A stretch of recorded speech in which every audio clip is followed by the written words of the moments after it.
ইরানের অন্তত ৩০টি জ্বালানি স্থাপনা লক্ষ্য করে ইসরায়েলের বোমা বর্ষণ। জবাবে তেহরানের মিসাইল আঘাত এনেছে তেল আবিব, জেরুজালেম ও হাইফায়। রাতেও ফিলিং স্টেশনগুলোয় দীর্ঘ লাইন। ঝিনাইদহে পাম্প কর্মচারীদের মারধরে যুবকের মৃত্যু। নাটোরে ১০,০০০ লিটার ডিজেল উদ্ধার। সংকটে দেশের পোল্ট্রি শিল্প, উৎপাদন খরচ তুলতে পারছেন না প্রান্তিক খামারিরা। পুঁজি হারিয়ে ঋণের জালে অনেকে। ১,০০০ মুরগিতে প্রতিদিন আপনার ৪-৫ হাজার টাকা আপনার লস আছে। প্রতি মাসে ২ লাখ ১ লাখ টাকার লস আছে। এবার করতে করতে নিঃস্ব হয়ে গেলাম। খামার তো বন্ধ করলেও দেখা যায় ঋণের দায় বাঁচবো না। প্রতিকূলতা কাটিয়ে এগিয়ে যাচ্ছে বাংলাদেশের নারী। সহিংসতা রুখে দেওয়ার পাশাপাশি প্রয়োজন প্রথাগত দৃষ্টিভঙ্গির পরিবর্তন। আমি জীবনে কিছু একটা করতে চাই, সব কিছু তো বিয়ে দিয়ে বন্ধ করা যায় না। সব নারী যেন কোনো কথা না শুনে পিছিয়ে না পড়ে, সবাই যেন কথাকে এড়িয়ে সামনে এগিয়ে যায়। চাঁপাইনবাবগঞ্জের তেউরাশিয়া গ্রামে গান বাজনা ও বাদ্যযন্ত্র নিষিদ্ধের নোটিশ ঘিরে সমালোচনা। প্রয়োজনীয় পদক্ষেপ নেওয়ার আশ্বাস প্রশাসনের। গান বাজনা নিষিদ্ধ করার কোনো সুযোগ বা কোনো বিধিবিধান নাই। এই তথ্যটা আপনাদের মাধ্যমে আমি পেলাম। আমি এখন বিষয়টি জানার চেষ্টা করছি এবং তদন্ত করে আমি ব্যবস্থা নেব। টি-20 বিশ্বকাপের ফাইনাল মহারণ আজ। কালো মাটির ফাঁদে নয়, অতীত থেকে শিক্ষা নিয়ে কিউই বধে ভারতের রণকৌশলে আমূল পরিবর্তন।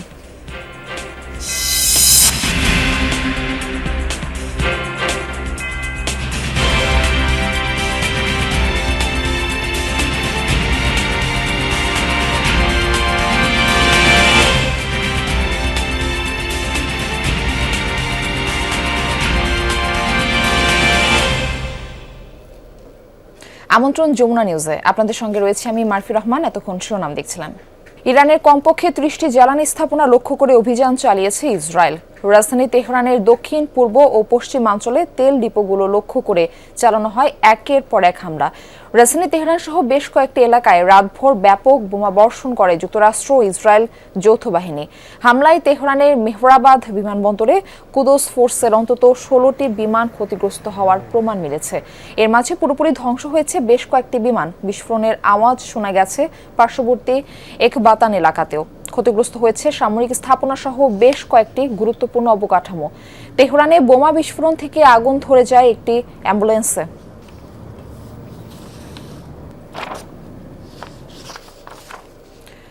ওয়াশিংটন তেল আবিবের যৌথ অভিযানের জবাবে মধ্যপ্রাচ্যের বিভিন্ন স্থানে পাল্টা হামলা চালিয়ে যাচ্ছে ইরান। ইসরায়েলের হাইফাই তেল শোধনাগারে হামলা চালিয়েছে দেশটি। মিসাইল ছুড়েছে তেল আবিব আর জেরুজালেমেও।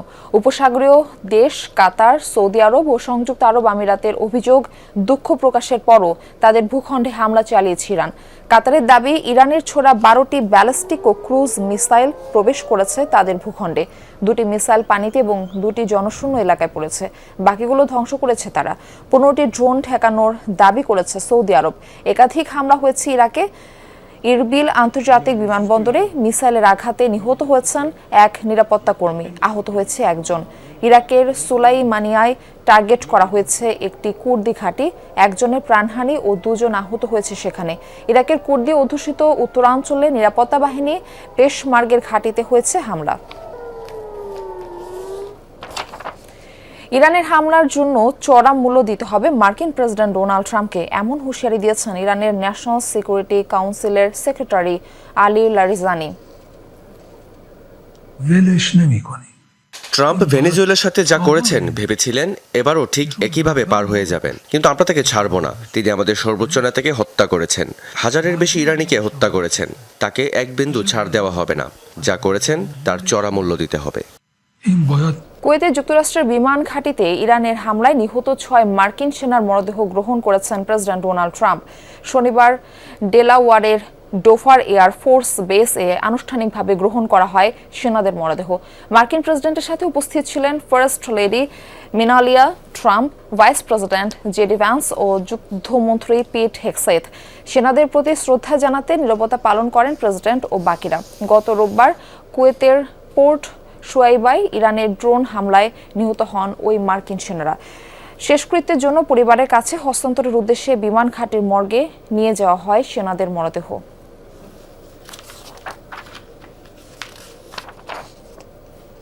জর্ডানে $300 মিলিয়ন মার্কিন রাডার সিস্টেম ধ্বংসের স্যাটেলাইট ইমেজ প্রকাশ্যে আসতেই আলোচনায় ইরানের যুদ্ধ কৌশল।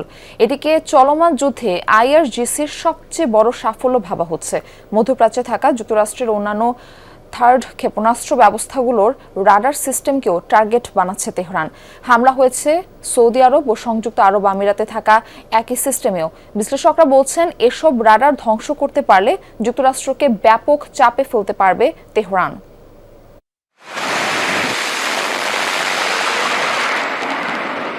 বর্তমান বিশ্বের সবচেয়ে সামরিক শক্তিধর দেশগুলোর মধ্যে অন্যতম ইসরায়েল যুক্তরাষ্ট্র। মধ্যপ্রাচ্যের পরাশক্তি হলেও ইরান এই দুই দেশের চেয়ে ঢের পিছিয়ে, আর তাই যুদ্ধে টিকে থাকতে নানা কৌশলী পদক্ষেপ নিচ্ছে দেশটি। মধ্যপ্রাচ্য জুড়ে থাকা মার্কিন প্রতিরক্ষা বলয় ভাঙতে ইরানের লক্ষ্য ক্ষেপণাস্ত্র ব্যবস্থা থার্ডের রাডার সিস্টেম। এই কৌশল যে কাজে লেগেছে তা উঠে এসেছে স্যাটেলাইট ইমেজে। জর্ডানে থাকা অত্যাধুনিক এই প্রতিরক্ষা ব্যবস্থার রাডার ধ্বংস করে ফেলেছে ইরান। $1 বিলিয়ন মূল্যের থার্ড প্রতিরক্ষা ব্যবস্থার রাডারের দামই $300 মিলিয়ন, আর তাই এটিকে দেখা হচ্ছে যুদ্ধে ইরানের সবচেয়ে বড় সাফল্য হিসেবে। মূলত ব্যালিস্টিক মিসাইল ধ্বংসে ব্যবহার করা হয় থার্ড সিস্টেম। বর্তমানে বিশ্বের বিভিন্ন প্রান্তে কেবল 8টি থার্ড সিস্টেম রয়েছে যুক্তরাষ্ট্রের, যার মধ্যে জর্ডান ছাড়াও সংযুক্ত আরব আমিরাতে 2টি ও সৌদি আরবে রয়েছে 1টি। একটি ব্যাটারি পরিচালনায় দরকার হয় 90 সেনা। থাকে 6টি ট্রাক মাউন্টেড লঞ্চার ও 48টি ইন্টারসেপ্টর। লকহিড মার্টিনের তৈরি থার্ড সিস্টেমের প্রতিটি ইন্টারসেপ্টর মিসাইল তৈরিতে ব্যয় $13 মিলিয়ন। জর্ডান ছাড়াও মধ্যপ্রাচ্যের অন্যান্য দেশগুলোতে থাকা থার্ড সিস্টেমের রাডার ধ্বংসের চেষ্টা চালিয়েছে ইরান। সিএনএনের এক বিশ্লেষণে দেখা গেছে সংযুক্ত আরব আমিরাতের 2টি স্থানে একই ধরনের রাডার লক্ষ্য করে ইরান ক্ষেপণাস্ত্র ছুড়েছে। এতে রাডার ক্ষতিগ্রস্ত হয়েছে কিনা সেটি অবশ্য স্পষ্ট নয়। পাশাপাশি সৌদি আরবের প্রিন্স সুলতান বিমান ঘাঁটিতেও থার্ড সিস্টেমের রাডারে হামলা চালিয়েছে তেহরান। এমনিতেই ইরানের মুহুর্মুহু ব্যালিস্টিক ক্ষেপণাস্ত্র ও ড্রোন হামলা ঠেকাতে গিয়ে পরীক্ষার মুখে পড়েছে যুক্তরাষ্ট্রের প্রতিরক্ষা ব্যবস্থা। বিশ্লেষকরা বলছেন আলোচিত এই থার্ড সিস্টেমের রাডার ধ্বংস হলে মার্কিনীদের ওপর চাপ ব্যাপক বাড়বে। এটিকে তাই চলমান যুদ্ধে ইরানের সবচেয়ে বড় সাফল্য আখ্যা দেওয়া হচ্ছে। মোস্তফা মাহমুদ, যমুনা নিউজ। বাড়তি চাহিদার কারণে তেল ফুরিয়ে যাওয়ায় রাতে বন্ধ ছিল রাজধানীর বেশিরভাগ পাম্পগুলো। যেগুলো খোলা ছিল সেগুলোতে ছিল যানবাহনের দীর্ঘ সারি। জ্বালানি তেল পেতে অপেক্ষা করতে হয় ঘন্টার পর ঘন্টা। সরকার তেলের ব্যাপারে আশ্বস্ত করলেও যান চালকরা তাতে আস্থা রাখতে পারছেন না। বেশি বিপাকে পড়েছেন মোটরসাইকেল ভিত্তিক রাইড শেয়ার চালকেরা। বলছেন তেল সংগ্রহ করতেই কেটে যাচ্ছে লম্বা সময়। মধ্যরাতেও জ্বালানি তেলের পাম্পগুলোই যানবাহনের দীর্ঘ সারি। সংকটের আশঙ্কায় তেল নিতে এমন হুড়োহুড়ি ভোগান্তি বাড়িয়েছে কয়েক গুণ। সবচেয়ে বেশি বিপাকে ফেলেছে মোটরসাইকেল ভিত্তিক রাইড শেয়ার চালকদের। রাত ৩টা, তখনও তেলের জন্য দীর্ঘ লাইনে দাঁড়িয়ে আবু হাসান আর আবদুল্লাহ আল মামুনের মতো বহু বাইক রাইডার। তেল না পেলে যাদের বন্ধ রাখতে হবে উপার্জনের একমাত্র বাহনটি। তাই তো নির্ঘুম রাত কাটিয়েও তেলের জন্য অপেক্ষা। আমাদের তো ইনকাম এইটাই, দেখা যায় এখান থেকে আমাদের আয়, এখান থেকে আমাদের ফ্যামিলি চলে। দেখা গেছে আমাদের যদি ইনকাম সোর্স বন্ধ হয়ে যায় আমরা তো অচল হয়ে যাব, আর আমাদের তো ঈদ তো সুষ্ঠুভাবে যাবে না। সারাদিন গাড়ি চালাতে পারি নাই তেলের অভাবে। এখন আসছে রাত 1টার সময়, এখনো এই জায়গায় আছি, আরও কত সময় লাগবে জানি না। রাজধানীর বিজয় সরণির ট্রাস্ট ফিলিং স্টেশনের মধ্যরাতের চিত্র এটি। যানবাহনের দীর্ঘ সারি ছড়িয়ে পড়ে প্রায় 1.5 কিলোমিটার এলাকা পর্যন্ত। জ্বালানির অপেক্ষায় শত শত যানবাহন। দীর্ঘ এই অপেক্ষার ক্লান্তি কাটাতে মোবাইলে মেতেছিলেন কেউ, কেউ বা আবার সময় কাটিয়েছেন গেম খেলে। বলছেন রাজধানীর অন্যান্য পাম্পগুলো বন্ধ থাকায় চাপ পড়েছে কয়েকটিতে। অলমোস্ট এখন 3 আওয়ার্স হয়ে গেছে, তো টাইম পাস করার জন্য পরে এই বড় ভাই আমাদের লুডো বের করছে, তো এখন আমরা টাইম পাস করার জন্য লুডো খেলতেছি। তেল লাগবে, এই জন্য আমরা এই জায়গায় মানে অপেক্ষা করতেছি, প্লাস এই সময়টা পার করতেছি লুডো খেললে। মধ্যপ্রাচ্যে চলমান যুদ্ধ কিংবা হরমুজ প্রণালী দিয়ে জ্বালানি রপ্তানি প্রায় বন্ধ হওয়ায় প্রভাব পড়েছে বিশ্ববাজারে। তবে বাংলাদেশের সংকটের জন্য মানুষের অস্থিরতাকে দুষছেন কেউ কেউ। তেলের কিন্তু সংকট নাই, সংকট হলো সিন্ডিকেটের সংকট, এটা হলো মেন সমস্যা। এখন ট্রাস্টে যে তেলটা দিচ্ছে, এখন এরকম আমার চিন্তা ভাবনা যে সব পাম্পেই দেখ 200-100 করে দিলে গেলা চাপটা থাকবে না। 12টার সময় দাঁড়ানোর পর আমার মনে হয় আমি 100 মিটার এগোতে পারছি, এখনও পাম্প বাকি আছে আরও 500 মিটার। তো রাত প্রায় 2:30 বেজে গেছে, সেরি করতে পারবো কিনা জানি না। গ্রাহকদের এমন আতঙ্কের কোনো কারণ দেখেন না ফিলিং স্টেশনের কর্মকর্তারা। আমাদের পর্যাপ্ত পরিমাণ তেল আছে এবং সবাইকে কম হোক বেশি হোক সবাইকে সেবা দিয়ে যাচ্ছি। আমাদের কোনো ধরনের তেল ঘাটতি নাই এবং কমতি নাই। ফিলিং স্টেশনের দীর্ঘ এ লাইনে তেলের জন্য কারো কারো অপেক্ষা 3 থেকে 4 ঘন্টার, কারো বা 5 থেকে 6 ঘন্টার। তেল না পাওয়ার আতঙ্ক থেকেই সকলেই ছুটছেন পাম্পের দিকে। যদিও সরকারের পক্ষ থেকে বলা হয়েছে পর্যাপ্ত পরিমাণ জ্বালানি তেলের মজুদ রয়েছে, তবুও তেল নিয়ে মানুষের মধ্যে যে শঙ্কা অস্থিরতা তৈরি হয়েছে, আগামীতে সেই অস্থিরতা কিভাবে মোকাবেলা করে সরকার সেটি এখন দেখার বিষয়। ফয়সাল মাহমুদ, যমুনা নিউজ, ঢাকা। এ নিয়ে আরো তথ্য জানাতে রাজধানীর কুড়িল এলাকা থেকে আমাদের সঙ্গে যুক্ত হচ্ছেন সহকর্মী রেদওয়ান আহমেদ। রেদওয়ান, গভীর রাতেও তো পাম্পগুলোতে যানবাহনের লম্বা লাইন ছিল, তো সকালের অবস্থা কেমন দেখছেন?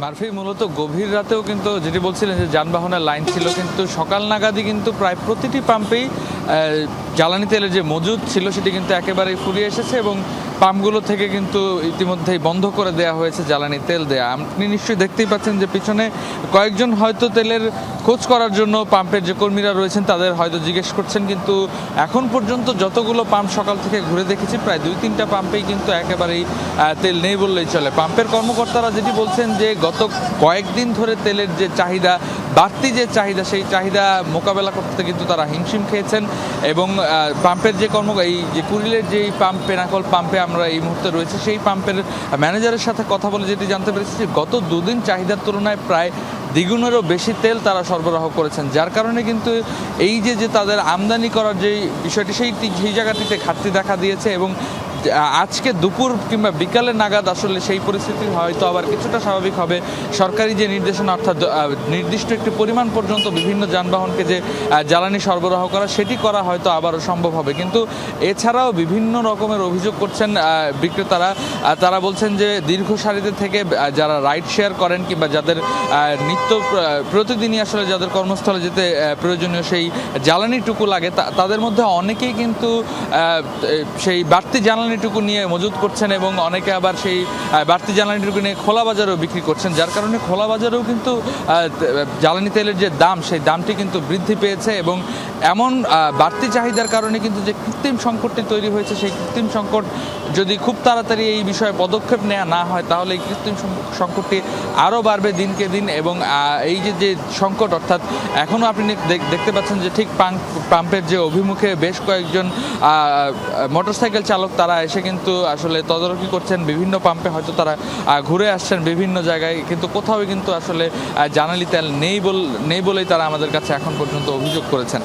শেষ খবর পাওয়া পর্যন্ত যেটি জানতে পেরেছি যে আজকে হয়তো দুপুর নাগাদ বিভিন্ন পাম্পগুলোতে আবার ডিপো থেকে হয়তো তেল ঢুকলে সেক্ষেত্রে আবার বাইক কিংবা বিভিন্ন যানবাহন তাদের আবারও তেল সরবরাহ করা হবে এবং সেটি স্বাভাবিক করতে কিন্তু আজকে এবং কালকে অর্থাৎ 2 থেকে 3 দিন সময় লেগে যাবে যদি পর্যাপ্ত তেলের মজুদ থেকে থাকে। তারপরেও কিন্তু পাম্প মালিকরা যেটি বলছেন যে তাদেরও প্রায় দ্বিগুণেরও বেশি তারা এখনও চাহিদা এবং অর্ডার তারা দিয়ে রেখেছেন তেলের, কিন্তু সেটিও কবে নাগাদ পাওয়া যাবে, সেই তেলকে আদৌ ডিপোর কাছে আছে কিনা, তারা সেই তেলটি পাম্পগুলোতে সরবরাহ করতে পারবেন কিনা, এই নিয়ে কিন্তু একটি ধোঁয়াশা তৈরি হয়েছে।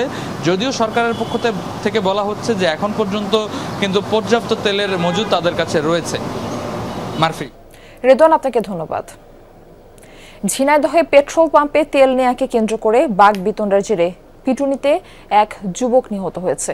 শনিবার সন্ধ্যায় শহরের কেন্দ্রীয় বাস টার্মিনাল এলাকার তাজ ফিলিং স্টেশনে এই ঘটনা ঘটে। পুলিশ জানায় সন্ধ্যায় বোতলে করে তেল নিতে আসেন নীরব হোসেন।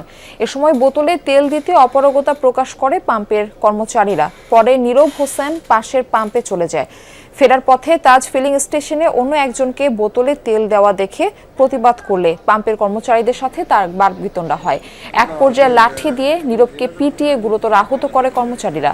পরে তাকে উদ্ধার করে হাসপাতালে নিলে চিকিৎসক নীরবকে মৃত ঘোষণা করে। এই ঘটনায় পাম্পের 3 কর্মচারীকে আটক করেছে র্যাব। তো আমরা ইতিমধ্যে সন্দিগ্ধ 3 জনকে অ্যারেস্ট করেছি এবং আমরা বিষয়টি খতিয়ে দেখছি এবং এই ঘটনার সাথে আসলে একজন জড়িত ছিল নাকি বেশি জড়িত ছিল এখন পর্যন্ত আমার কাছে এতটুকু তথ্যই আছে। ঝিনাইদহে আগুনে পুড়ে গেছে জে লাইন, রয়্যাল পরিবহন ও গোল্ডেন লাইন নামের 3টি বাস। গতরাতে 3টার দিকে শহরের কেন্দ্রীয় বাস টার্মিনালে এই ঘটনা ঘটে। ফায়ার সার্ভিস জানায় পাশাপাশি পার্ক করা ছিল বাস 3টি। হঠাৎ সেখানে আগুন জ্বলে ওঠে। খবর পেয়ে ফায়ার সার্ভিসের 2টি ইউনিট ঘটনাস্থলে পৌঁছে আগুন নেভায়। তদন্ত সাপেক্ষে অগ্নিকাণ্ডের কারণ জানা যাবে বলেও জানিয়েছে পুলিশ। এদিকে বাস মালিক সমিতির কেন্দ্রীয় কমিটির সহ সাধারণ সম্পাদক রকুনুজ্জামান রানু জানান, শনিবার রাতে স্থানীয় হারুনুর রশিদের পাম্পে তেল নেয়াকে কেন্দ্র করে একটি ছেলেকে মারধর করা হয়, পরে মৃত্যু হয় তার। একই মালিকের একটি বাস টার্মিনালেও দাঁড়িয়েছিল। 2টি ঘটনার কারণ একই কিনা তা প্রশাসনকে খতিয়ে দেখার আহ্বান জানান তিনি। ঘটনাস্থলে এসে দেখতে পাই 3টা বাসে একসাথে আগুন লাগছে। তো আমরা সাথে সাথে আমাদের ফার্স্ট কল থেকে লাইন খুলে আমরা ফোম ইউজ করে আমরা 3টা গাড়ি আগুন নিভাতে সক্ষম হই। আমরা এসে কোনো আহত বা নিহত পাইনি। এটা কিভাবে আগুন ধরেছে এটা আমরা তদন্ত সাপেক্ষে বলতে পারবো। নাটোরের সিংড়ায় বাস ছাড়ে মাটির নিচে পানির ট্যাঙ্কিতে 10,000 লিটার ডিজেল উদ্ধার করেছে উপজেলা প্রশাসন। শনিবার দুপুরে উপজেলার নিঙ্গুইন এলাকায় অভিযান চালানো হয়। সিংড়া উপজেলা নির্বাহী কর্মকর্তা জানান, নিঙ্গুইন ভাটোপাড়া মসজিদের দক্ষিণ পাশে বাস ছাড়ের মধ্যে মাটির নিচে পানির ট্যাঙ্কিতে 10,000 লিটার ডিজেল মজুদের খবর পান তারা। পরে অভিযান চালিয়ে ঘটনার সত্যতা মিলে।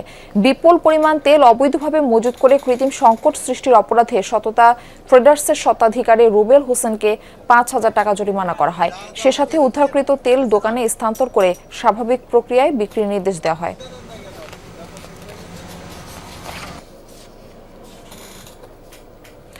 দেশে প্রায় 50,000 কোটি টাকার পোল্ট্রি শিল্পে অস্তিত্ব সংকটে পড়েছেন প্রান্তিক খামারিরা। উৎপাদন খরচের তুলনায় কম দামে ডিম ও মুরগি বিক্রি করতে বাধ্য হওয়ায় অনেকেই পুঁজি হারিয়ে ঋণের জালে জড়াচ্ছেন। কেউ কেউ খামার বন্ধ করে পেশা বদল করেছেন, কেউ বা আবার টিকে থাকার লড়াই চালিয়ে যাচ্ছেন বিপুল ঋণের বোঝা নিয়ে। টাঙ্গাইলের বিভিন্ন এলাকার খামার ঘুরে আরও জানাচ্ছেন সহকর্মী তাজনুল ইসলাম। ছবি তুলেছেন নাহিদ হোসেন। খামার ভর্তি শত শত মুরগি, ডিমের উৎপাদনও স্বাভাবিক। যে কোনো খামারের জন্য এ এক স্বপ্নের মতো ব্যাপার। তবে 2 খামারে মোট 20,000 মুরগি থাকার পরও মন ভালো নেই টাঙ্গাইলের ভুয়াপুরের এই খামারের। ব্যবসার অভিজ্ঞতা 2 যুগের হলেও ঋণের বোঝায় রীতিমতো জর্জরিত তিনি। মনে হচ্ছে যে যেটা হবে যে আমাদের যে সামনের দিনগুলো যেটা আছে বাজার যদি এই অবস্থায় থাকে, নয় আমাদের খামার বন্ধ করতে হবে। খামার তো বন্ধ করলেও দেখা যায় ঋণের দায় বাঁচবো না হলে আপনার মনে করেন যে কোনো একটা নয় আমার জীবন যাইতে হবে।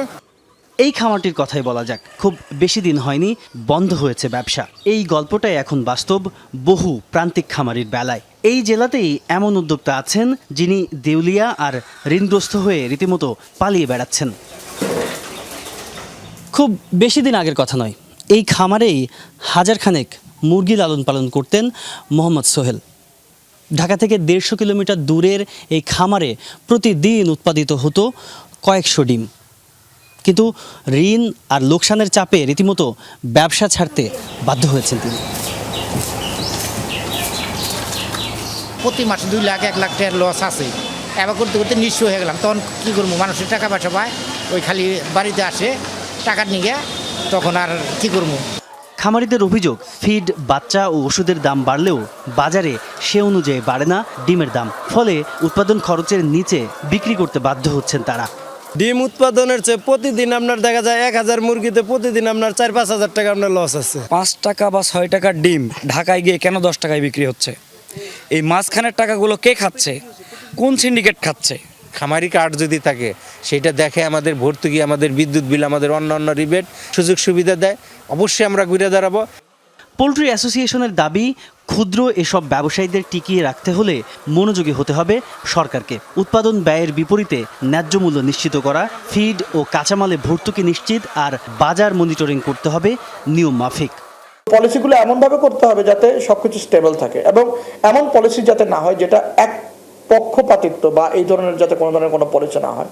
আমরা বিভিন্ন সময় আসলে এই বিষয়গুলো নিয়ে আমরা নিজেরাও জোরালো ভূমিকা আমরা রাখার চেষ্টা করি, এবং সেই জায়গাগুলোতে যদি কাজ করা হয় তাহলে আমার মনে হয় যে প্রান্তিক খামারিরা আসলে টিকে থাকতে পারে।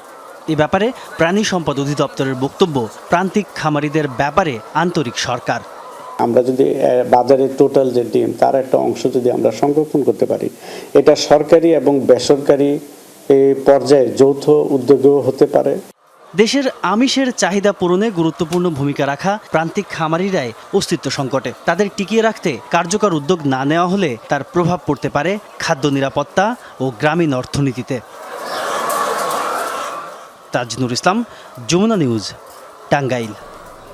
যুগের পর যুগ পেরুলেও বা প্রজন্মের পরিবর্তন ঘটলেও নারীর অবস্থানে আসেনি বদল। ধর্ষণ হয়রানি বেড়েই চলেছে ক্রমাগত। চলতি বছরের প্রথম 3 মাসেই দেশে ধর্ষণ হত্যার সংখ্যা ছাড়িয়েছে 500। রাতের অন্ধকারে যে ভয় তাড়া করে বেড়ায়, রৌদ্রোজ্জ্বল দিনেও ঢাকা পড়ে না সেই আতঙ্ক। কন্যা সন্তান যাদের ঘরে আতঙ্কে দিন কাটছে সেসব বাবারও। পুত্র সন্তানের অভিভাবকরা বলছেন শৈশব থেকেই ছেলেকে শেখাবেন নারীকে সম্মান দেওয়ার বিষয়টি, তাহলে যদি পরিবর্তন হয় ভবিষ্যৎ। ড্যানিয়েল আর সিয়াম ক্লাসে যাওয়ার পথে মাঝে মাঝে ক্ষণিকের যাত্রা বিরতি দেয় এখানে। কোলাহলে পূর্ণ শহর আর বাস্তবিকতার সব ভার কিছুক্ষণের জন্য ভুলে একটু শান্তির খোঁজ। আচ্ছা, দিনের আলো ফুরলেও কি শহরটিকে ভয় করে চলে তারা? আমি রাতের বেলা যখন বের হই, চুরি, ডাকাতি, ছিনতাই, এছাড়া কিশোর গ্যাংয়ের দৈরত্ব বিষয় সম্পর্কেও আমি সচেতন থেকে বের হতে হয়। ছিনতাই এটাই আসলে মূল বিষয়। একই মানসিক তৃপ্তির খোঁজে এই জায়গাটিতে বসে ইশরাত। ড্যানিয়েল আর সিয়ামের মতো দিনের আলোয় একা বসলেও আর চোখের চাহনিতে বিদ্ধ হয় তার প্রতিটি মুহূর্ত। সূর্য ঢলে পড়লে নানান শঙ্কার সঙ্গে যুক্ত হয় অতিরিক্ত আরও একটি ভয়, আর এই ভয় শুধুই তার পরিচয়ের জন্য। ছিনতাই, ডাকাতি এই ধরনের অনেক চিন্তা থাকে, তবে একজন নারী হিসেবে আমার আরেকটা এক্সট্রা চিন্তার বিষয় রয়েছে, সেটা হচ্ছে ইফটিজিং আর হ্যারাসমেন্ট। অবশ্য শঙ্কাহীন শৈশবে এসবের কোনো কিছুরই আঁচ লাগেনি ছোট্ট এই প্রাণে। তবে কন্যা শিশু হয়ে জন্মানোর ভারের কথা জানেন তার বাবা মা, তাই আগলে রাখতে হয় প্রতিটি সময়। সাম্প্রতিক ঘটনাগুলো ভীষণভাবে মানসিক পীড়ার কারণ হয়ে দাঁড়িয়েছে, জানান সেই কথাও। কর্মজীবনে থেকেও কিন্তু আমাদের ওখান থেকেও কিন্তু একটা টেনশন অল টাইম কাজ করে, যে আমার বাচ্চাটা নিরাপদে সেখানে গেল কিনা, সেখান থেকে বাসায় পৌঁছালো কিনা। বাইরে এসে স্কুল কলেজে গেছে, এর ফলে আমরা ওই রকম নিরাপদ বোধ করতেছি না। বয়স যাই হোক, শিশু, কিশোরী বা মধ্যবয়সী, নারী মানেই শঙ্কা আর উৎকণ্ঠা মিশে যায় এক বিন্দুতে। এই তো সেদিন নরসিংদীতে ধর্ষণের বিচার চাওয়ায় বাবার সামনে থেকে তুলে নিয়ে হত্যা করা হলো 15 বছরের কিশোরীকে। কিংবা চট্টগ্রামে ওই যে শিশুটিকে ধর্ষণ শেষে গলা কেটে হত্যা করা হলো, তাদের অপরাধ কি? শুধুই নারী হয়ে জন্মানো? যাদের ছেলে সন্তান আছে তারা যদি অন্ততপক্ষে এটা নিশ্চিত করে যে আমার ছেলে যেন কোনো মেয়ের চোখের পানির কারণ না হয়, কাউকে কষ্ট না দেয়, আমার মনে হয় সোসাইটিটা ভালো হবে। যেভাবে নারীদের প্রতি নিগৃহীত হচ্ছে, সমাজ ব্যবস্থার উপর তখন ঘৃণা চলে আসে। পুরুষরা মনে করে তারা আমাদের প্রোভাইডার্স, পুরুষরা মনে করে তারা আমাদেরকে সেফটি দিতে পারে, কিন্তু এখানে আমরা রাতের বেলা বের হতে পারি না শুধুমাত্র পুরুষের কারণে। আমি যদি আমার ছেলেকে শিখাই যে মেয়েদেরকে সম্মান করতে হবে, তাহলে আমার ছেলে তার বোনকে সম্মান করবে, তার আশেপাশে যারা আছে ওদের সম্মান করবে, কুদৃষ্টিতে দেখবে না। তথ্য বলছে চলতি বছরের প্রথম 2 মাসেই ধর্ষণ এবং হত্যার মতো ঘটনা ছাড়িয়েছে 500টির বেশি, এবং এই মাসের প্রথম 6 দিনেই এমন ঘটনা 6টি। একটি সভ্য সমাজের জন্য এমন ঘটনা কতটা ভালো সংকেত। যুগ যুগান্তর ধরে এমনই বিচারহীনতা এবং বৈষম্যের শিকার হয়েছেন বহু নারী, এবং এই সময়ে এসে একটি নতুন যুগে শিক্ষা, আইন এবং বিচারের মাধ্যমে নতুন একটি যুগের সূচনা হোক, তেমনটি প্রত্যাশা সবার। সুমাইয়া ঐশী, যমুনা নিউজ, ঢাকা। বাল্যবিয়ের শিকল ভেঙে কেউ হাতে তুলে নিচ্ছে বই, আবার কেউ প্রতিকূলতা পেরিয়ে গড়ে তুলছে নিজের কর্মসংস্থানের পথ। সংগ্রাম, সাহস আর স্বপ্ন, এই 3 শক্তিতে বদলে দিচ্ছে দেশের প্রত্যন্ত অঞ্চলের নারীদের গল্প। বেসরকারি উন্নয়ন সংস্থার পাশাপাশি সরকারি পৃষ্ঠপোষকতা পেলে আরও এগিয়ে যাবে তারা, এমনটাই বলছেন সংশ্লিষ্টরা। এক সময় যাদের জীবন কাটতো চার দেয়ালের মাঝে, সেই শেকল ভেঙে আজ তারা লিখতে শুরু করেছে সফলতার নতুন গল্প। সমাজের বাধা, দারিদ্রতা, কুসংস্কারের সাথে লড়াই করে দিন দিন এগিয়ে যাচ্ছে দেশের প্রত্যন্ত অঞ্চলের নারীরা। বাগেরহাট রামপালের আদাঘাটা গ্রামের দিনমজুর পরিবারের সন্তান নাদিরা খাতুনের গল্পটাও ঠিক তেমনই। অন্য মেয়েদের মতো সংসার সামলানোর কথা থাকলেও নিজেই বিয়ে ঠেকিয়ে চালিয়ে যাচ্ছে লেখাপড়া। তার মতো সুমাইয়া, মুসলিমা, নাসিমা সহ 18 জনের গল্পও একই। নিজেদের বাল্য বিয়ে ঠেকিয়ে সমাজের ভয় উপেক্ষা করে স্বাবলম্বী হওয়ার চেষ্টা চালিয়ে যাচ্ছে তারা। তাদের বোধ হয় সবসময় যে বাল্যবিবাহ দেওয়াটা ঠিক না। এখন আমি জীবনে কিছু একটা করতে চাই, সব কিছু তো বিয়ে দিয়ে বন্ধ করা যায় না। এই বাল্যবিবাহ ভাঙা দেখে আমার এলাকাবাসীর এলাকার কিছু আমার মতো যারা ছিল, আমার বোন হতে পারে, আমার বন্ধু হতে পারে, তারাও আমাকে দেখে উদ্বুদ্ধ হয়েছে। আমার পরিবার আমাকে শিখতে থাকতে বিয়ে দিতে চায়। তারা মনে করে আমি পরিবারের বোঝ, আমি একটা মেয়ে ছেলে না, আমি পরিবার কিছুই করতে পারবো না। ছেলে থাকলে না সংসারে টাকা পয়সা দিতে পারে, আমি একটা মেয়ে, আমি বা কি করতে পারি। তখন থেকে আসলে আমি বিয়ে ঠেকাতে এই পর্যন্ত এসেছি। জেলার মহিলা বিষয়ক অধিদপ্তরের তথ্য মতে কয়েকদিন আগেও বাগেরহাট ছিল দ্বিতীয় বাল্যবিবাহের জেলা, যার হার ছিল 71.3%। তবে মেয়েরা প্রতিবাদী হয়ে ঘুরে দাঁড়ানোয় কয়েক বছরের মধ্যে এই হার নেমে এসেছে 47.5%। বেশ কিছু মেয়েরা নিজেরাই কিন্তু নিজেদের বাল্যবিয়ে ঠেকিয়ে তারা কিন্তু নিজেরাই পড়াশোনার খরচ নিজেদের ইনকাম দিয়ে করার চেষ্টা করছে, এবং তাদের দেখেই কিন্তু অন্য মেয়েরা অনুপ্রাণিত হচ্ছে। যার কারণে এই অনুপ্রাণিত হওয়ার কারণে কিন্তু বাল্যবিয়ের হারটা আমার বাগেরহাটে অনেকাংশে কমে গেছে। বেসরকারি উন্নয়ন সংস্থার পাশাপাশি সরকারি পৃষ্ঠপোষকতা পেলে বাল্যবিয়ের প্রবণতা আরও অনেকাংশে কমিয়ে আনা সম্ভব বলছেন সংশ্লিষ্টরা। স্কুলের গণ্ডি পেরিয়ে পাবনার একটি কলেজ থেকে অর্থনীতিতে মাস্টার্সের পর চাকরি না পেয়ে থেমে যায়নি পাবনার মেয়ে অনুজা সাহায়ানী। মেধা, গুণ, নিষ্ঠা আর শ্রমকে আঁকড়ে তৈরি করেছেন নিজের ব্যবসা। আমার চোখে অত্যন্ত একটি সফলতার সাথে কাজ করছে বা করে যাচ্ছে। ধীরে ধীরে সে পড়াশোনা শেষ করে মাস্টার্স কমপ্লিট করে সে আর চাকরি পেল না। চাকরি যখন পেল না, তাকে একটু অনুপ্রেরণা জোগালাম এই উদ্যোক্তা পেশায় আসবার জন্য। ভোরের আলো ফুটতে না ফুটতেই ঘর থেকে বের হন বাজারের উদ্দেশ্যে। বাজার শেষ করে শুরু হয় তার মায়ের পরশের জন্য রান্না। স্বল্প খরচে ভালো খাবার দেয় হোটেলটি সুনাম ছড়িয়ে পড়েছে দ্রুত। এছাড়াও অনলাইনে রয়েছে বিভিন্ন খাবারের অর্ডার। আমি চাই আমার মতো সব নারী যেন কোনো কথা না শুনে পিছিয়ে না পড়ে, সবাই যেন কথাকে এড়িয়ে সামনে এগিয়ে যায়। অনুজার মতো নারীরা শুধু পাবনা নয়, একদিন পুরো দেশের অর্থনীতির চিত্র পাল্টে দেবে, এমনটাই প্রত্যাশা সকলের। জারিন অর্নি, যমুনা নিউজ। আজ আন্তর্জাতিক নারী দিবস। নারীর সমতা, ক্ষমতায়ন ও অধিকার নিয়ে নানা কর্মসূচি থাকলেও পার্বত্য চট্টগ্রামের দুর্গম পাহাড়ে বসবাসকারী অনেক নারী এখনও বঞ্চিত তাদের শ্রমের ন্যায্য মূল্য থেকে। কৃষিকাজ, ঝুম চাষ, বনজ পণ্য সংগ্রহ কিংবা হস্তশিল্প পরিবার ও অর্থনীতিতে গুরুত্বপূর্ণ অবদান রাখলেও বাজার ব্যবস্থার সীমাবদ্ধতা, পুঁজি ও প্রশিক্ষণের অভাবে পিছিয়ে রয়েছেন তারা। ভোরের আলো ফুটতেই কাজে নেমে পড়েন পাহাড়ি নারীরা। নারীদের কেউ ঝুমকেতে, কেউ বনে কাঠ বা সবজি সংগ্রহে, আবার কেউ ব্যস্ত কৃষিকাজে। পরিবারের আয়ের বড় একটি অংশই নির্ভর করে তাদের পরিশ্রমের উপর। কোনো জায়গা জমিন নেই, বই জমিন নেই। আমরা তো গরিব মানের লেখাপড়া ছেলে মেয়ে আছে। চালু চাল মঙ্গা, আমি তো বেশি হলে আরো ভালো মনে হয় দিয়া। জিনিসপাতি মঙ্গা, চলজিরে মঙ্গা। তবে দিনের পর দিন কঠোর পরিশ্রম করেও তাদের অনেকেই পাচ্ছেন না শ্রমের ন্যায্য মূল্য। পুরুষের বেতন আলাদা 600 টাকা, মেয়েদের বেতন আলাদা 500 টাকা। বেতন আলাদা 350, মরতন আলাদা 500। তখন সমান নেই দাও, বেতন বাড়ি দিলে বেলা হবো দেয়া, কম হবো দেয়া। মরত যদি আনিলে টেঙা বেশি লাগে, তারা আরো কম ভাড়ে, হাঁস কম করে ভাড়ে। কৃষি ও হস্তশিল্পে গুরুত্বপূর্ণ ভূমিকা রাখলেও বাজার ব্যবস্থার সীমাবদ্ধতা, প্রশিক্ষণ ও পুঁজি সংকটে পাহাড়ি নারীদের অর্থনৈতিক উন্নয়ন বাধাগ্রস্ত হচ্ছে। তাদেরকে সচেতন করছি আমরা, পুরুষের পাশাপাশি যাতে সমান মজুরি পায়, আগে শ্রমিকদেরকে সচেতন হতে হবে। তাদের কিন্তু সমান সমান অবস্থানের দিক দিয়ে সমান সুযোগ দিতে হবে। নারী দিবস ঘিরে নানা আয়োজন থাকলেও পাহাড়ি নারীদের দাবি প্রতীকী উদযাপনের চেয়ে তাদের শ্রমের ন্যায্য মূল্য নিশ্চিত করা জরুরি।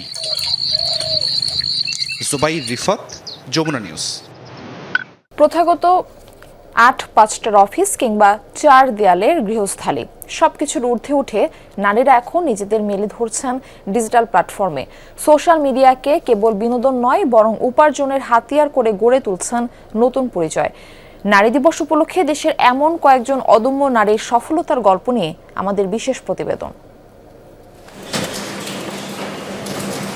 ফারজানা আক্তার পেশায় ছিলেন একজন পুরোদস্তুর সাংবাদিক। কলম ছেড়ে আজ তিনি হাতে তুলে নিয়েছেন মাছের ডালা। তবে কোনো কাঁচা বাজারে নয়, তার এই বাজারটি অনলাইন ভিত্তিক। সাহসিকতার সাথে চাকরি ছেড়ে শুরু করেছিলেন মাছের ব্যবসা।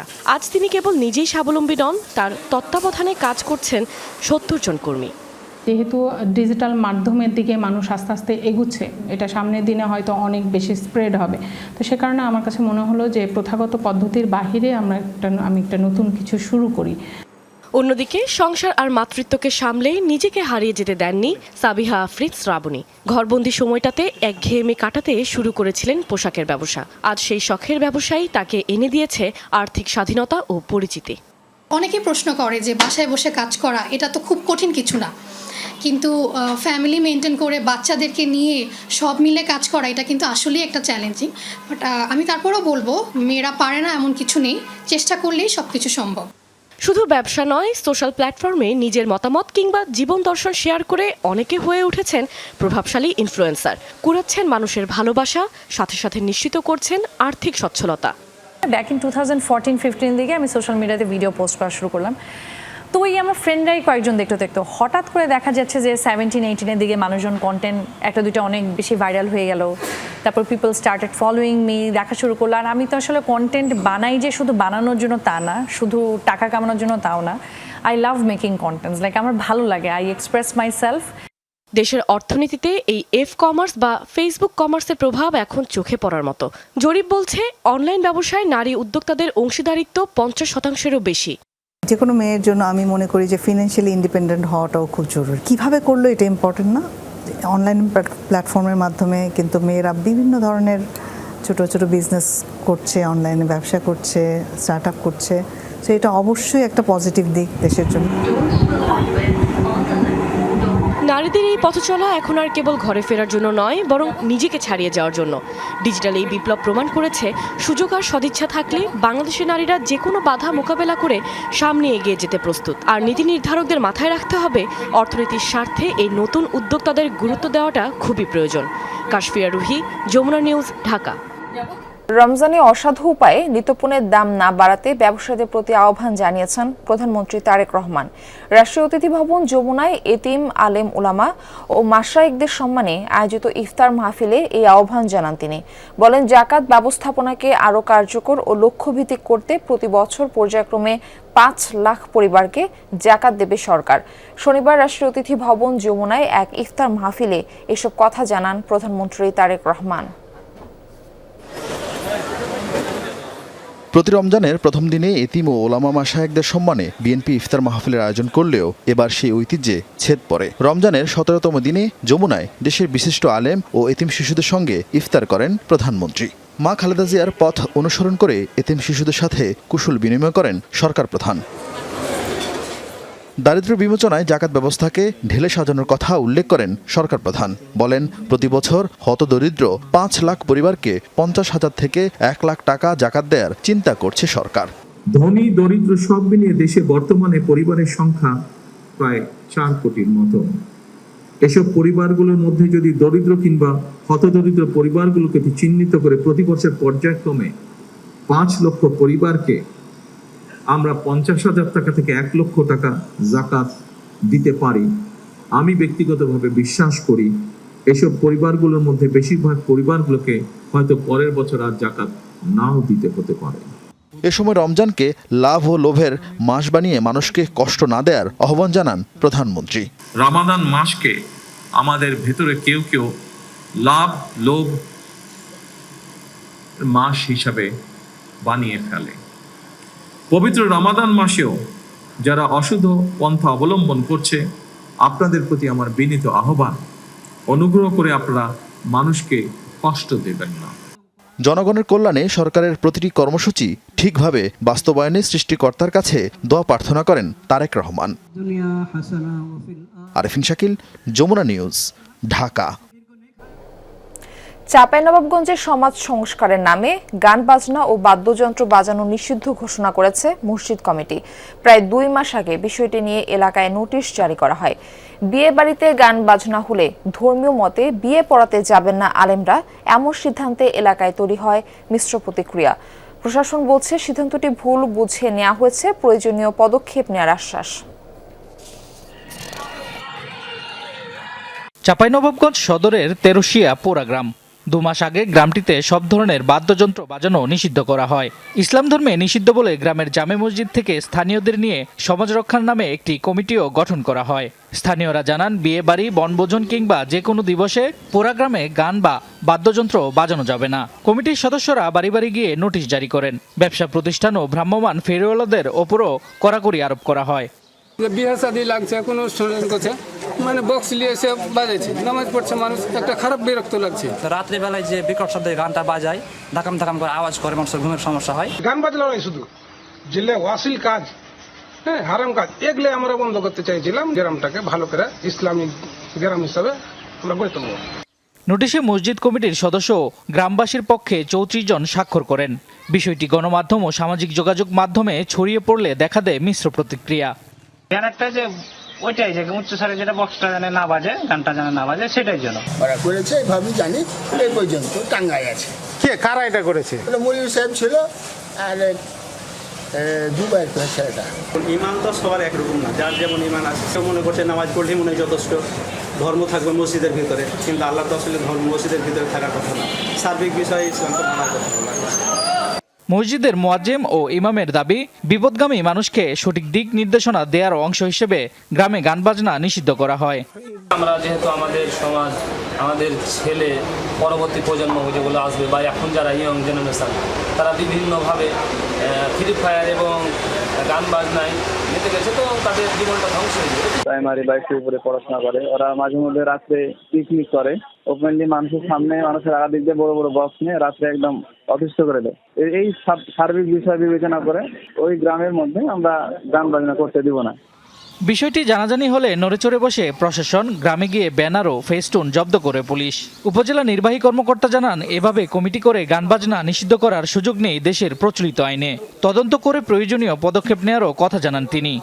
মসজিদ কমিটি হোক বা যে কোনো কমিটি হোক, তার মাধ্যমে গান বাজনা নিষিদ্ধ করার কোনো সুযোগ বা কোনো বিধিবিধান নাই। এই তথ্যটা আপনাদের মাধ্যমে আমি পেলাম। আমি এখন বিষয়টি জানার চেষ্টা করছি এবং তদন্ত করে আমি ব্যবস্থা নেব। প্রশাসনের হস্তক্ষেপে সিদ্ধান্ত প্রত্যাহার হলেও সমাজ সংস্কারের নামে কেন এমন বিতর্কিত উদ্যোগ নেওয়া হলো, এমন প্রশ্ন সচেতন মহলে। শামস তাবরিজ উচ্ছ্বাস, যমুনা নিউজ। দিনাজপুরে তুচ্ছ ঘটনার জেরে 2 মহল্লাবাসীর মধ্যে সংঘর্ষ হয়েছে। এ সময় আহত হয়েছে নারীসহ 10 জন। শনিবার সন্ধ্যায় সদর উপজেলার রানীগঞ্জ এলাকায় হয় এই ঘটনা। স্থানীয়রা জানায়, 3 নম্বর ফাজিলপুর ইউনিয়নের গদিয়াপাড়া গ্রামে ইফতারের পর স্থানীয় একটি মসজিদে বাদিয়াপাড়ার নামে তুচ্ছ-তাচ্ছিল্য করছিল কয়েকজন বাসিন্দা। এ নিয়ে বাকবিতণ্ডার জেরে ধারালো অস্ত্র, লাঠিসোঁটা নিয়ে সংঘর্ষে জড়িয়ে পড়ে তারা। পাল্টাপাল্টি হামলায় আহত হয় উভয় পক্ষের অন্তত 10 জন। ঘরের টিন ভাঙচুরের পাশাপাশি 3টি খড়ের গাদায় আগুন দিয়ে লুট করা হয় 2টি গরু। খবর পেয়ে ঘটনাস্থলে পৌঁছে পরিস্থিতি নিয়ন্ত্রণে নেয় পুলিশ ও ফায়ার সার্ভিস। পরে আহতদের মধ্যে 8 জনকে দিনাজপুর মেডিকেল কলেজ হাসপাতালে পাঠানো হয়। ঋতুরাজ বসন্তের আগমনে বদলে গেছে প্রকৃতির রূপবৈচিত্র্য। ঋতু পরিবর্তনের সাথে সাথেই উত্তরের জেলা নাটোরের আম বাগানগুলো মুকুলে ছেয়ে গেছে। ভালো ফলনের আশায় নিয়মিত পরিচর্যার পাশাপাশি বাড়তি যত্ন নিচ্ছেন বাগান মালিকরা। এবছর আবহাওয়া অনুকূলে থাকলে আমের বাম্পার ফলনের আশা তাদের। চৈত্র আসার আগেই নতুন রূপে সেজেছে বাংলার প্রকৃতি।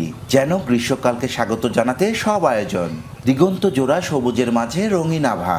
যতদূর চোখ যায় শুধু আমের মুকুলের সমারোহ। মুকুলে মুকুলে ছেয়ে গেছে প্রতিটি গাছ। সেই সাথে আশায় বুক বেঁধেছেন বাগান মালিকরা। নাটোরে উৎপাদন হয় আম্রপালি, গোপালভোগ, লক্ষণভোগ, আশ্বিনা, ক্ষীরসাপাত সহ বিভিন্ন জাতের আম। আবহাওয়া অনুকূলে থাকায় এবার আমের ভালো ফলনের আশা তাদের। আমার 9 বিঘা আমের বাগান আছে। এই 9 বিঘা আমের মধ্যে প্রায় 5টা আমের জাত আছে। আমরা অনেক বছর হলো এরকম মুকুল দেখিনি, তবে এবার বছরে আলহামদুলিল্লাহ অনেক ভালো মুকুল এসেছে। এই আম যদি আল্লাহ টিকে রাখে বা কোনো বালা মুসিবত না হয় তাহলে আমরা প্রচুর লাভবান হব এবং পয়সা অর্থের দিক দিয়ে আমরা উন্নতি হয়ে যাব। স্বাদে গন্ধে অতুলনীয় হয় উত্তরাঞ্চলের আমের সুখ্যাতি দেশ জুড়ে। গত বছরের তুলনায় এবার আমের মুকুলও এসেছে বেশি, তাই মুকুল ঝরে পড়া রোদ আর আমের গুটি টিকিয়ে রাখতে বাগানগুলোতে পরিচর্যায় ব্যস্ত চাষিরা। নিয়মিত কীটনাশক স্প্রে করা হচ্ছে প্রতিটি গাছে। পোকা লাগবে বলে আমরা মুকুলটা তাজা রাখতেছি, পরিচর্যা করতেছি, বাগানটা যত্ন হচ্ছে, আমরা সময় কাটাচ্ছি। বাগান খুব সুন্দর মূল আসছে, আমরা এই নিয়ে খুব এখন ব্যস্ত আছি। এখন কীটনাশক ব্যবহার করতে যাতে আমাদের পোকা না লাগে আমে। গত বছরের তুলনায় এবার আমের মুকুল বেশি আসায় উৎপাদন লক্ষ্যমাত্রা ধরা হয়েছে ৭৫,০৬০ মেট্রিক টন। প্রচুর পরিমাণে মুকুল এসেছে এবং এবছর আবহাওয়া যেটা ছিল এটা আমের জন্য আসলে অনুকূল আবহাওয়া, এবং আশা করা যায় যে এবছরে আমের বাম্পার ফলন হবে যদি না কোনো প্রাকৃতিক দুর্যোগ হয়। আবহাওয়া অনুকূলে থাকায় নাটোরের আমবাগানগুলো মুকুলে মুকুলে ছেয়ে গেছে। চাষিরা ব্যস্ত সময় পার করছেন আমবাগান পরিচর্যায়। তারা প্রত্যাশা করছেন এমন আবহাওয়া থাকলে বিঘাপ্রতি ফলন হবে ১০০ থেকে ১৫০ মণ। এতে তারা লাভবান হবেন। নাজমুল হাসান, যমুনা নিউজ, নাটোর। মধ্যপ্রাচ্যের যুদ্ধে নিজেদের তৈরি অস্ত্র বিক্রি করতে চাইছে যুদ্ধবিধ্বস্ত ইউক্রেন। রাশিয়ার মুহুর্মুহু শাহেদ ড্রোন হামলা ঠেকাতে গিয়ে নিজেরাই ইন্টারসেপ্টর তৈরি করে ফেলেছে কিয়েভ। যুদ্ধের ময়দানে আধুনিক প্রযুক্তিতে নির্মিত কম দামি রোবট চালিত এসব ড্রোনের সাফল্য এরই মধ্যে নজর কেড়েছে। সেসব ইন্টারসেপ্টর ড্রোনই এখন যুক্তরাষ্ট্রের কাছে বিক্রি করতে চায় ইউক্রেন।